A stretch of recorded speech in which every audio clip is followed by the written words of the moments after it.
प्रहलाद का पिता हिरण्यकश्यप उसे हर तरह मारने का यत्न करता है, लेकिन उसने दृढ़ निश्चय के साथ भगवान के नाम को अपने हृदय में धारण कर लिया। हर श्वास में वह भगवान के नाम का सुमरन करता है।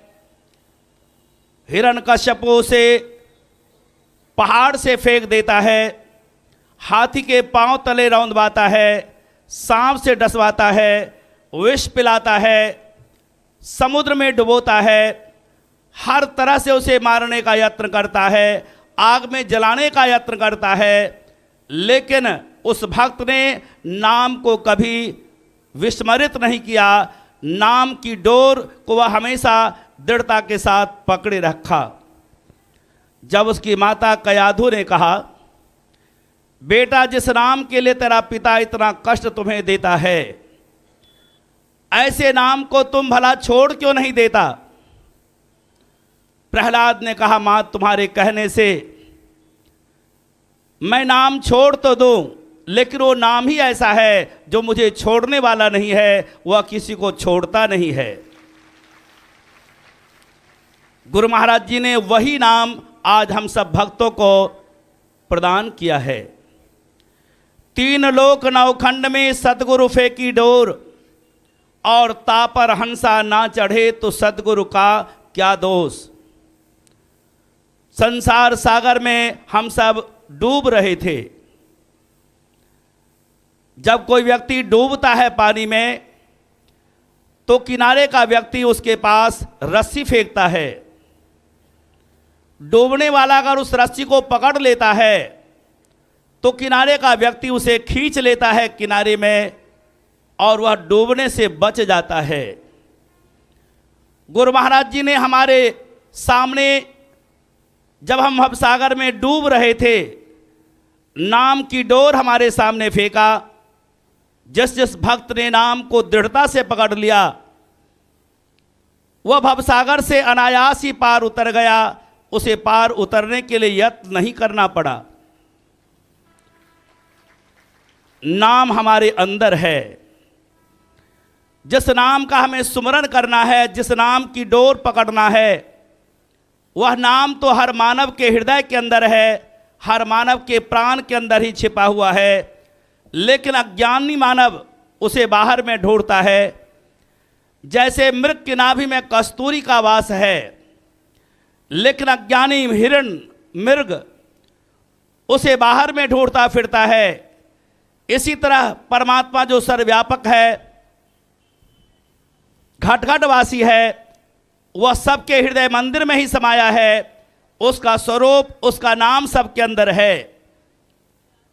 सद्गुरु जब उसका बोध करा देते हैं, तो हमारा कार्य है, हमारा कर्तव्य है, सद्गुरु महाराज के अनुशासन में रहकर नाम का हम सुमरन करें और स्वरूप का ध्यान करें।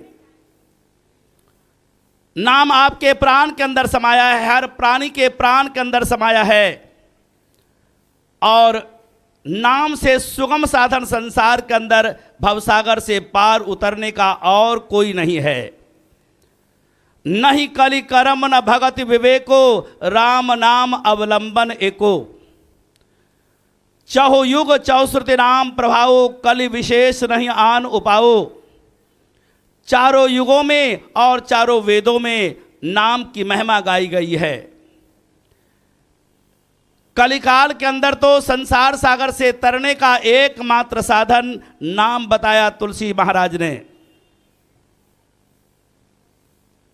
जब तुलसीदास जी कहते हैं चारों वेदों में और चारों युगों में नाम का प्रभाव है, भगवान राम भी अपने गुरु वशिष्ठ के पास गए। चारों वेदों का अध्ययन भगवान राम ने भी गुरु वशिष्ठ के द्वारा पढ़ा, उसका अध्ययन किया। लेकिन अगर वेदों में नाम की महिमा है, तो भगवान राम जिस वेद को गुरु वशिष्ठ से पढ़ रहे थे, उस वेद में किस नाम की महिमा है? भगवान राम का अवतरण तो त्रेता युग में हुआ। वेद सबसे प्राचीन ग्रंथ है, दुनिया का सबसे प्राचीनतम ग्रंथ है ऋग्वेद। उस ऋग्वेद को भगवान राम ने भी गुरु वशिष्ठ के द्वारा पढ़ा। उस वेदों के अंदर किस नाम की महिमा है, सतयुग में भक्त क्या नाम लेते थे। सतयुग के अंदर लोग यज्ञ करते, तपस्या करते थे, ध्यान करते थे। त्रेता में तप करते थे, यज्ञ करते थे। द्वापर में पूजा पाठ करते थे। लेकिन तुलसीदास जी कहते कलिकाल के अंदर तो ये कोई कर्म संभव नहीं है व्यक्ति के द्वारा। कलिकाल का व्यक्ति इस कर्म को करने में सक्षम नहीं है। आज का व्यक्ति विधिवत यज्ञ संपन्न नहीं कर सकता। यज्ञ की विशुद्ध औषधियां, सामग्रियां आपको बाजार में नहीं प्राप्त होती। आप जंगलों में जाकर उस जड़ बूटियों को, सामग्रियों को जो यज्ञ में हवन किए जाते हैं ढूंढकर नहीं लाते। शुद्ध गौ घृत आपको उपलब्ध नहीं है। विशुद्ध वेदों का उच्चारण करने वाला विद्वान ब्राह्मण बहुत कम दिखाई पड़ते हैं, जो सांगोपांग वेदों का अध्ययन किए हुए हों, वेदों के पारंगत हों और विधिवत यज्ञ संपन्न करा सके। यद्यपि ये कर्म कर भी लेते हैं लोग, लेकिन इसमें बड़ी कठिनता है, बहुत परिश्रम है। तुलसीदास जी कहते हैं नहीं कलि कर्म न भगत विवेको, राम नाम अवलंबन एको। कलिकाल के अंदर राम नाम का ही सहारा है। प्रहलाद ने नाम का सुमरन किया। प्रहलाद किसका बेटा था? हिरण्यकश्यप का। भगवान विष्णु की नाभि कमल से ब्रह्मा जी उत्पन्न हुए। ब्रह्मा जी के बहुत सारे पुत्र हैं। उन पुत्रों में एक पुत्र का नाम है मरीच, और मरीच के पुत्र हुए कश्यप, और कश्यप की पत्नी थी दिति, और दिति के पुत्र थे हिरण्यकश्यप और हिरण्याक्ष। सृष्टि का प्रारंभ ही था तब। उस हिरण्यकश्यप का पुत्र प्रहलाद था। तब धरती पर भगवान का रामावतार नहीं हुआ था। उस प्रहलाद ने किस नाम का सुमरन किया? नारद जी ने उसे किसी नाम का उपदेश दिया था। ध्रुव उत्तानपाद महाराज के पुत्र थे। वे भी सृष्टि के प्रारंभ में थे। मनु के पुत्र थे उत्तानपाद। विचार कीजिए, सृष्टि के प्रारंभ में ध्रुव ने किस नाम का सुमरन किया था? ध्रुव को भी नारद जी ने उपदेश दिया था नाम का। मनु महाराज जो कश्यप के पुत्र सूर्य हैं, सूर्य के पुत्र हुए मनु। और मनु महाराज ने नैमिषारण्य तीर्थ में जाकर अपनी पत्नी के साथ भजन किया। शत्रुपा और मनु महाराज ने हजारों वर्ष तक वहां ध्यान किया, तप किया। पहले अन्न का आहार त्याग दिया, फलाहार पर, कंदमूल पर जीवन आधारित हो गया। पुनः फलाहार और कंदमूल का भी आहार त्याग दिया, साग पात खाकर रहने लगे। बाद में उसका भी परित्याग कर दिया, जलाहार करके रहने लगे, और फिर जलाहार भी त्याग दिया। प्राण पर उनका जीवन आधारित था। तुलसीदास जी कहते हैं हजारों वर्ष तक ध्यान करने से, बिना कुछ अन्न इत्यादि के ग्रहण करने के कारण मात्र शरीर में अस्थि बच गई।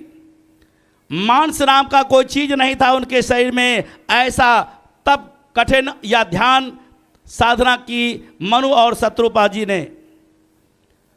उस मनु और शत्रुपा के प्रताप से, भजन के प्रताप से त्रेता युग में भगवान राम का अवतरण हुआ। मनु महाराज की ही पीढ़ी आगे बढ़ती है, वंश परंपरा आगे बढ़ती है, और मनु महाराज के 63 पीढ़ी बाद में भगवान राम का अवतार हुआ। भगवान राम का अवतार हुआ त्रेता युग में, मनु महाराज के 63 पीढ़ी बाद में। लेकिन नैमिषारण्य तीर्थ में भगवान राम के अवतार लेने से भी पहले 63 पीढ़ी मनु और शत्रुपा क्या भजन कर रहे थे? वह भजन, वह ज्ञान गुरु के बिना प्राप्त नहीं होता है। मात्र वेदों का स्वाध्याय हम करें, हम मात्र पूजा पाठ करें,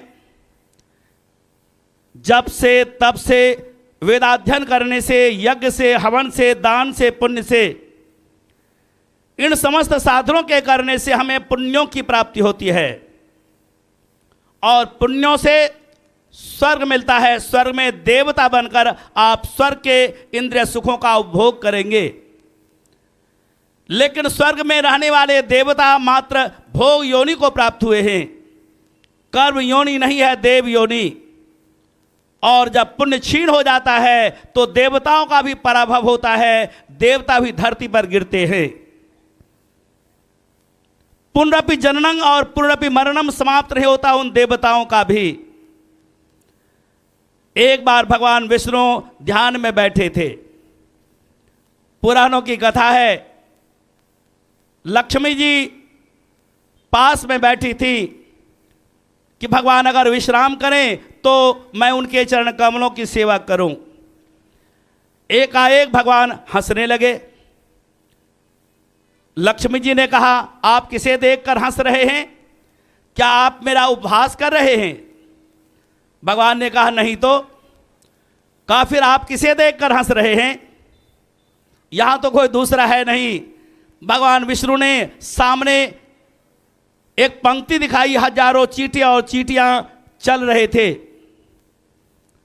लक्ष्मी जी ने कहा, इसे देखकर हंसने का कारण? भगवान ने कहा, जीव का ये स्वभाव देखो, जीव हृदय तम मोह विशेषी। भगवान कहते हैं ये जितने चींटे और चींटियां हैं, इन्हें सैकड़ों बार इंद्र और इंद्राणी मैंने बना दिए। इनकी तपस्या से, इनके पुण्य फल से ये सभी चींटे और चींटियां इंद्र बन चुके थे, इंद्राणी बन चुके थे। लेकिन पुण्य क्षीण हो जाने पर पुनः यह कीट योनि में आ गए हैं। अर्थात देवताओं का भी त्रियग योनि में जन्म होता है, वह भी मुक्ति का स्थान नहीं है। वो कौन सा नाम है? तुलसीदास जी कहते हैं, जा सुनाम सुमरत गवारा, नर उतरहि भव सिंधु अपारा। रामायण का आप अध्ययन करते हैं। मैं ये नहीं कह रहा हूं कि भगवान का नाम राम नहीं बोलना है। भगवान का नाम राम भी है, कृष्ण भी है, शिव भी है, ओम भी है, अल्लाह, खुदा, गॉड, वाहेगुरु, सतनाम, जो भी हम नाम लेते हैं सब भगवान के हैं। लेकिन ये सभी नाम भगवान के गुणवाचक नाम हैं, भगवान की महिमा के विस्तार के लिए हैं, कीर्तन के लिए हैं, यशगान के लिए हैं। वो कौन सा नाम है जिस नाम के सुमरण करने से मुक्ति और सद्गति मिलती है? संत लोग कहते हैं, कोटि नाम संसार में ताते मुक्ति न होय, आदि नाम जो गुप्त जप बूझे विरला कोई। करोड़ों नाम भगवान के हैं, लेकिन वे सारे नाम गुणवाचक हैं। उसके कीर्तन से पुण्य मिलता है, स्वर्ग मिलता है। लेकिन जो मूल नाम भगवान का है वह अत्यंत गोपनीय है, गहन है, वह गुप्त है और उसे कोई कोई जानता है। सद्गुरु उसका उपदेश देते हैं, उसका बोध प्रदान करते हैं जिज्ञासु को, और जब वह नाम मिल जाता है, नाम स्मरण करने से सद्गति की प्राप्ति होती है। एक है नाम बोलना, कहना, और एक है नाम का स्मरण करना। आप सभी लोग समझदार हैं, पढ़े लिखे हैं। जरा गौर से आप लोग इस बात पर विचार करें, जितने भी विद्वान हैं, गुरु हैं, महंत हैं, मंडलेश्वर हैं, पूजा पाठ करने वाले पौरोहित हैं, ये सब जानते हैं हमारे शरीर के अंदर 5 कर्म इंद्रियां हैं, 5 ज्ञान इंद्रियां हैं। 5 ज्ञान इंद्रियों के 5 विषय हैं। ज्ञान इंद्रियों के 5 विषय हैं शब्द, स्पर्श, रूप, रस और गंध। नेत्र देखती है, नेत्र बोलती नहीं। त्वचा स्पर्श करती है, यह कुछ कहती नहीं है। कानों से हम शब्द को सुनते हैं, कान से हम रसास्वादन नहीं करते। रसना से हम रस ग्रहण करते हैं, लेकिन रसना से हम गंध ग्रहण नहीं करते। नासिका का काम है गंध ग्रहण करना। आप लोग सब समझदार हैं। जिह्वा का काम है बोलना, रसना का काम है स्वाद लेना और बोलना। दुनिया के जितने लोग, सब जरा विचार कीजिए, हम राम बोलते हैं। राम जपने का मतलब राम राम हम कहते हैं। राम कहते हैं, कृष्ण कहते हैं, शिव कहते हैं, ओम कहते हैं, गायत्री कहते हैं। ये वाणी से हम बोलते हैं, जिह्वा से हम बोलते हैं। जिह्वा का काम स्मरण करना नहीं है, हमारे चतुष अंतःकरण है। चतुष अंतःकरण मन, बुद्धि, चित्त और अहंकार। मन का काम है संकल्प विकल्प करना। मन का काम है स्मरण करना, याद करना। बुद्धि का काम है निर्णय करना, निश्चय करना, विचार करना। और अंतःकरण का कार्य है ग्रहण करना, धारण करना। अब जरा ध्यान से सुनिए, एक शब्द है स्मरण करना। स्मरण से तात्पर्य है याद करना, सुमरण करना। जब जीव का काम है ही नहीं याद करना, है ही नहीं सुमरण करना, तो आप राम कहते हैं, कृष्ण कहते हैं, तो आप राम का सुमरण करेंगे कैसे? हृदय का काम है, मन का काम है, आत्मा का काम है, प्राण का काम है स्मरण करना। जीव का काम स्मरण करना नहीं है। आप जिस भी विद्वान से पूछिए, आप स्वतः भी देखते हैं, जिह्वा कहती है, बोलती है, जपती है। हम गुणानुवाद को मना नहीं करते। जरूर राम का कीर्तन करें, भगवान का कीर्तन करें, इससे बढ़कर और क्या है। वाणी हमारी पवित्र होती है, वातावरण पवित्र होता है, लेकिन जो वाणी से हम नाम लेते हैं उससे पुण्य मिलता है। यह एक कर्म है, शुभ कर्म, और शुभ कर्मों के करने से पुण्य मिलता है, पुण्यों से स्वर्ग मिलता है। रामचरितमानस के अंदर तुलसीदास जी ने अयोध्या कांड में पंक्ति लिखी है, राम राम कही राम कही, राम राम कही राम, तनु परि हरि रघुवर विरह, राव गए सुरधाम। ध्यान दें आप लोग, भगवान राम से इतना प्रेम है दशरथ जी महाराज का, हमारा तो प्रेम उतना है भी नहीं। वे भगवान राम का वियोग दुख सहन नहीं कर पाए। जो ही भगवान राम प्रणाम कर वनवास को गए, वे राम के वियोग में हा राम कर प्राण त्याग देते हैं। भाइयों बहनों, राम राम कही, तुलसीदास जी ने पंक्ति क्या लिखी? राम राम सुमरन करी या राम राम कहकर? राम राम कही, राम राम कही राम, तनु परि हरि रघुवर विरह, राव गए सुरधाम। तुलसी बाबा से विवाद करो, मैं तो तुलसी बाबा की पंक्ति आपके सामने रख रहा हूं। विवाद के लिए नहीं, समझाने के लिए। जो आपकी बात उलझी हुई है जन्म जन्मांतर से, उसे सुलझाने के लिए साधु महात्मा आपके सामने ये बात कह रहा है। तुलसीदास जी जब भगवान राम के पिताजी महाराज की बात कर रहे, उनका उदाहरण देकर कह रहे हैं कि राम राम कह करके दशरथ जी ने प्राण का त्याग, शरीर का त्याग किया। कहाँ गए? राव गए सुरधाम। दशरथ जी कहाँ तक पहुंचे? देवलोक में, देवता बन गए। जब भगवान राम ने रावण का वध किया, अनेक देवता लोग, ब्रह्मा शंकर सब स्तुति करने के लिए आए भगवान राम के पास। तो वहां इंद्र भी आए और इंद्र के साथ राजा दशरथ भी आए हैं देवलोक से देवता बनकर। रामचरितमानस में भी अंकित है, अन्य रामायणों के अंदर भी आप इसे पढ़ सकते हैं। वो कौन सा नाम है जिसका सुमरन ध्रुव ने किया, प्रहलाद ने किया?